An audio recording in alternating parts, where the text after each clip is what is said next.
ಈ ದೇಶದ ಹೆಮ್ಮೆಯ ಪ್ರಧಾನಮಂತ್ರಿ ನರೇಂದ್ರ ಮೋದಿಜಿಯವರು ಕೆಲವು ದಿನಗಳ ಹಿಂದೆ ನಮ್ಮ ಪಕ್ಷದ ಪ್ರಣಾಳಿಕೆಯನ್ನು ಬಿಡುಗಡೆ ಮಾಡಿದ್ರು. ನಮ್ಮ ಪಕ್ಷದ ಒಂದು ಸಂಕಲ್ಪ ಪತ್ರ ಮುಂದಿನ 30-40 ವರ್ಷದಲ್ಲಿ ಅಥವಾ 2047ನೇ ಇಸ್ವಿಗೆ ಭಾರತ ಒಂದು ಅಭಿವೃದ್ಧಿ ರಾಷ್ಟ್ರವಾಗಿ ಪರಿವರ್ತನೆ ಆಗಬೇಕು. ಹಾಗಾಗಿ ನಮ್ಮ ಮುಂದೆ ಇರತಕ್ಕಂತ ಆ ಸವಾಲನ್ನ ಯಾವ ರೀತಿ ಆ ಸವಾಲನ್ನ ನಾವು ಮೆಟ್ಟಿ ನಿಲ್ತೇವೆ, ಸವಾಲನ್ನ ಮುಟ್ಟುತ್ತೇವೆ, ಭಾರತವನ್ನು ಅಭಿವೃದ್ಧಿ ರಾಷ್ಟ್ರವಾಗಿ ಪರಿವರ್ತನೆ ಮಾಡ್ತೇವೆ ಅನ್ನೋ ಒಂದು ಸಂಕಲ್ಪ ಪತ್ರವನ್ನ ನರೇಂದ್ರ ಮೋದಿಜಿಯವರು ಬಿಡುಗಡೆ ಮಾಡಿದ್ರು. ಸಂಕಲ್ಪ ಪತ್ರನ ಬಿಡುಗಡೆ ಮಾಡಿದಂತ ಸಂದರ್ಭದಲ್ಲಿ ಪ್ರಧಾನಮಂತ್ರಿಗಳು ಮಾತನ್ನ ಹೇಳಿದ್ದಾರೆ. मैं इस देश को कभी रुकने नहीं दूंगा, मैं इस देश को कभी रुकने नहीं दूंगा, मैं इस देश को कभी झुकने नहीं दूंगा ಅನ್ನೋ ಮಾತನ್ನ ಪ್ರಧಾನಮಂತ್ರಿ ನರೇಂದ್ರ ಮೋದಿಜಿ ಅವರು ಹೇಳಿದ್ದಾರೆ. ಅವ್ರು ಹೇಳಿರ್ತಕ್ಕಂಥ ಅರ್ಥ ಏನು? मैं इस देश को कभी रुकने नहीं दूंगा, मैं इस देश को कभी झुकने नहीं दूंगा ಅನ್ನೋ ಅರ್ಥ ಏನು? ಬಂದೊಳ್ಳೆ ಹಿಂದೆ 2004ರಿಂದ 2014ರವರೆಗೆ ದೇಶದಲ್ಲಿ ಇವತ್ತು ಯುಪಿಎ ಸರ್ಕಾರ, ಮನಮೋಹನ್ ಸಿಂಗ್ ನೇತೃತ್ವದ ಸರ್ಕಾರ ಇತ್ತು. 10 ವರ್ಷಗಳ ಯುಪಿಎ ಸರ್ಕಾರ, ಕಾಂಗ್ರೆಸ್ ಸರ್ಕಾರ, ಮನಮೋಹನ್ ಸಿಂಗ್ ಪ್ರಧಾನಮಂತ್ರಿ ಇದ್ದಾಗ ಒಂದಲ್ಲ ಎರಡಲ್ಲ ಸುಮಾರು 12 ಲಕ್ಷ ಕೋಟಿ ಹಗರಣಗಳಾಯಿತು. 2G ಸ್ಕ್ಯಾಮ್ ಹಗರಣ, ಕಾಮನ್ವೆಲ್ತ್ ಗೇಮ್ಸ್ ಸ್ಕ್ಯಾಮ್ ಹಗರಣಗಳ ಸರಮಾಲೆ ಒಟ್ಟಾರೆಯಾಗಿ 12-13 ಲಕ್ಷ ಕೋಟಿ ಹಗರಣ ಈ ಕಾಂಗ್ರೆಸ್ ಸರ್ಕಾರ ಅಧಿಕಾರದಲ್ಲಿದ್ದಾಗ ನಡೀತು. ಎಂತ ಪರಿಸ್ಥಿತಿ ನಿರ್ಮಾಣ ಆಯಿತು ಅಂತ ಹೇಳಿದ್ರೆ, ಈ ದೇಶದಲ್ಲಿ ಒಂದು ಭ್ರಷ್ಟಾಚಾರ ರಹಿತ ಆಡಳಿತನ ಕೊಡೋದಕ್ಕೆ ಸಾಧ್ಯ ಇಲ್ಲ, ಈ ದೇಶದಲ್ಲಿ ಅಭಿವೃದ್ಧಿಯನ್ನು ಕಾಣೋದಕ್ಕೆ ಸಾಧ್ಯ ಇಲ್ಲ. ಈ ದೇಶದಲ್ಲಿರ್ತಕ್ಕಂಥ ಯುವಕರು ತಮ್ಮ ಭವಿಷ್ಯವನ್ನ ರೂಪಿಸ್ಕೊಳ್ಳೋದಕ್ಕೆ ಸಾಧ್ಯನೇ ಇಲ್ಲ ಈ ದೇಶದಲ್ಲಿ ಅಂತ ಹೇಳಿ ತೀರ್ಮಾನಕ್ಕೆ ಬಂದಿದ್ರು.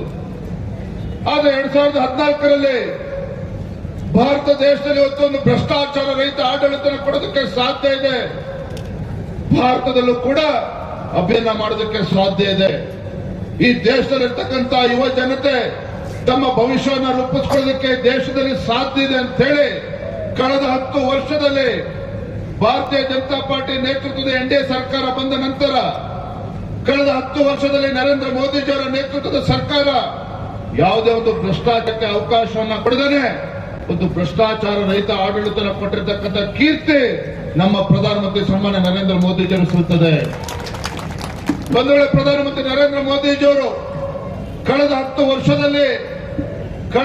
ವರ್ಷದಲ್ಲಿ ಒಂದೇ ಒಂದು ದಿನವನ್ನ ವಿಶ್ರಾಂತಿಯನ್ನ ತೆಗೆದುಕೊಳ್ಳದೇನೆ, ಒಂದೇ ಒಂದು ದಿನ ರಜೆಯನ್ನ ತೆಗೆದುಕೊಳ್ಳದೇನೆ ಈ ದೇಶದ ಒಂದು ಸರ್ವತೋನ್ಮುಖ ಅಭಿವೃದ್ಧಿಯ ದೃಷ್ಟಿಯಿಂದ ಇವತ್ತು ಪ್ರಧಾನಮಂತ್ರಿ ಹಗಲು ರಾತ್ರಿ ಶ್ರಮವನ್ನು ಹಾಕ್ತಾ ಇದ್ದಾರೆ. ಎಲ್ಲಿಯವರೆಗೆ ಅಂತ ಹೇಳಿದ್ರೆ, ಆ ಪುಣ್ಯಾತ್ಮ ನರೇಂದ್ರ ಮೋದಿಜಿ ಎತ್ತಂತ ತಾಯಿ, ನರೇಂದ್ರ ಮೋದಿಜಿಯವರು ಎತ್ತಂತ ತಾಯಿ ಅವರಿಂದ ದೂರ ಆದಾಗ ಅವರ ಅಂತ್ಯ ಸಂಸ್ಕಾರಕ್ಕೆ ಹೋಗಿ 2 ಗಂಟೆಗಳು ಮಾತ್ರ ಮರುಕ್ಷಣ ಅಂತ್ಯ ಸಂಸ್ಕಾರನ ಮುಗಿಸಿ ಮರುಕ್ಷಣ ದೆಹಲಿನಲ್ಲಿ ಪ್ರಧಾನಮಂತ್ರಿ ಕಚೇರಿಯಲ್ಲಿ ಕೂತು ದೇಶದ ಅಭಿವೃದ್ಧಿ ಬಗ್ಗೆ ಚಿಂತನೆ ಮಾಡಿದ್ರು ನರೇಂದ್ರ ಮೋದಿಜಿಯವರು. ದೇಶದ ಅಭಿವೃದ್ಧಿ ಬಗ್ಗೆ ಚಿಂತನೆ ಮಾಡ್ತಾ ಕೂತಿದ್ರು ನರೇಂದ್ರ ಮೋದಿಜಿಯವರು. ಒಂದು ವೇಳೆ ನಾವೆಲ್ಲರೂ ಕೂಡ ಭಾರತೀಯ ಜನತಾ ಪಾರ್ಟಿ ಕಾರ್ಯಕರ್ತರು ನಾವೆಲ್ಲರೂ ಕೂಡ ಕೂತಿದ್ದೇವೆ.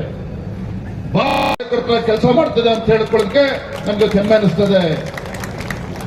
ಆತ್ಮೀಯ ಬಂಧುಗಳೇ, ಸನ್ಮಾನ್ಯ BS ಯಡಿಯೂರಪ್ಪನವರು ಈ ರಾಜ್ಯ ಕಂಡಂತ ಅಪ್ರತಿಮ ಹೋರಾಟಗಾರ, ತನ್ನ ಜೀವನದುದ್ದಕ್ಕೂ ಕೂಡ ರೈತರ ಪರವಾಗಿ, ಬಡವರ ಪರವಾಗಿ, ದೀನ ದಲಿತರ ಪರವಾಗಿ, ಪರಿಷ್ಠ ಜಾತಿ ಪರಿಷ್ಠ ಪಂಗಡಗಳ ಪರವಾಗಿ ತನ್ನ ಜೀವನದುದ್ದಕ್ಕೂ ಕೂಡ ಹೋರಾಟವನ್ನ ಮಾಡ್ಕೊಂಡು ಬಂದಿರತಕ್ಕಂತ ಏಕೈಕ ರಾಜಕಾರಣಿ. ಮಾಡಿದಷ್ಟು ಹೋರಾಟ, BS ಯಡಿಯೂರಪ್ಪನವರು ಮಾಡಿದಷ್ಟು ಪಾದಯಾತ್ರೆಗಳು, ಯಡಿಯೂರಪ್ಪನವರು ಮಾಡಿದಷ್ಟು ಸತ್ಯಾಗ್ರಹಗಳು, ಒಂದು ಸಂದರ್ಭದಲ್ಲಿ ವಿಧಾನಸೌಧದಲ್ಲಿ ಯಡಿಯೂರಪ್ಪನವರು ಎತ್ತಿದ್ಕೊಂಡು ಮಾತನಾಡಿದ್ರೆ ಯಡಿಯೂರಪ್ಪ ಗುಡುಗಿದರೆ ವಿಧಾನಸೌಧ ನಡುಗುವುದು ಅಂತೇಳಿ ರಾಜ್ಯದ ಜನ ಮಾತನಾಡ್ತಾ ಇದ್ರು. ಎಲ್ಲಿ ನಾಡಿನ ರೈತ ಕಣ್ಣೀರಾಗ್ತಾ ಇದ್ರು ಅಲ್ಲಿ ಸನ್ಮಾನ್ಯ ಯಡಿಯೂರಪ್ಪನವರು ಹೋಗ್ತಾ ಇದ್ರು. ಎಲ್ಲಿ ಬಡವರು ಸಂಕಷ್ಟದಲ್ಲಿದ್ದರೆ ಅಲ್ಲಿ ಸನ್ಮಾನ್ಯ ಯಡಿಯೂರಪ್ಪನವರು ಹೋಗಿ ಆ ಬಡವರ ಕಣ್ಣೀರು ಒರೆಸ್ತಕ್ಕಂಥ